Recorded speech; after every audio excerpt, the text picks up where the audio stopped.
يلا سلام. بفيق على الساعة 6 الصبح، برتب البيت كامل، بشتغل شغلياتي، بشوف إن نفطر مع العيلة كاملة، بعدين نطلع على المدرسة بحدود 7:30 8 إلا تلت. مريم، رفيقتي مريم، أعز صديقة عندي علي. إجوا على المخيم، طلعوا من سوريا فوراً لهون على المخيم بال 2014.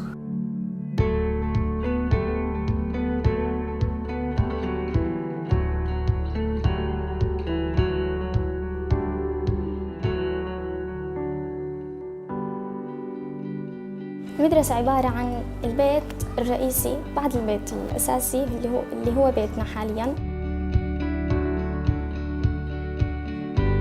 جداً مفيدة، جداً ممتعة، نتعلم فيها أشياء جديدة، يعني أساس كل شيء، يعني العلم هو بناء.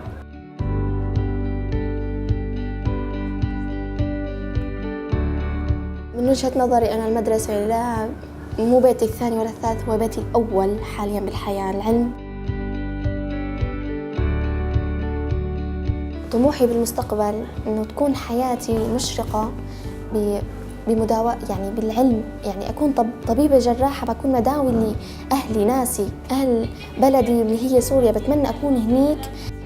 زائد باء زائد جيم، ألف زائد باء زائد جيم تساوي.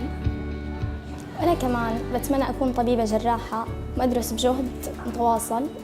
بتمنى لعائلتي السلام، المحبة، التعاون، نكون إيد واحدة مشان نبني بلادنا، نبني مجتمعاتنا، نطور المجتمع.